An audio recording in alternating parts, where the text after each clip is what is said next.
ഇന്നത്തെ വീഡിയോയിൽ ഷെയർ ചെയ്യാൻ പോകുന്നത് ചക്ക കൊണ്ടുണ്ടാക്കുന്ന ചിപ്സിന്റെ റെസിപ്പിയാണ്.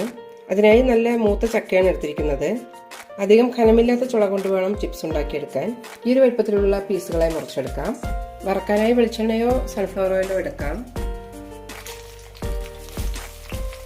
എല്ലാ കഷ്ണങ്ങളും എണ്ണയിൽ നന്നായി മുങ്ങിക്കിടക്കണം. അപ്പോഴാണ് ഒരേപോലെ ക്രിസ്പിയായി കിട്ടുള്ളൂ. ഹൈ ഫ്ലെയിമിലിട്ട് തന്നെ വറുത്തെടുക്കണം. കഷ്ണങ്ങളൊക്കെ ചെറുതായി ക്രിസ്പി ആകാൻ തുടങ്ങിയിട്ടുണ്ട്. ഈ സമയത്ത് ഇതിലേക്ക് ഉപ്പുവെള്ളം തളിക്കാം. ഞാൻ 1 ടീസ്പൂൺ ഉപ്പ് 1 ഗ്ലാസ് വെള്ളത്തിലാണ് കലക്കിയിരിക്കുന്നത്. ഉപ്പുവെള്ളം തളിച്ച് 2-3 മിനിറ്റ് കഴിയുമ്പോൾ തന്നെ തവ അടങ്ങാൻ തുടങ്ങും. നല്ലൊരു ഗോൾഡൻ ബ്രൗൺ ആയി കിട്ടണം. അതുവരെ വറുത്തെടുക്കാം. ചിപ്സിൻ്റെ കളറെല്ലാം മാറിയിട്ടുണ്ട്. ഇതെടുക്കാം.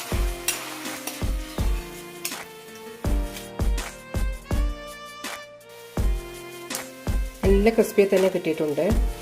വളരെ ടേസ്റ്റിയായ റെസിപ്പി ഒന്ന് ട്രൈ ചെയ്ത് നോക്കൂ.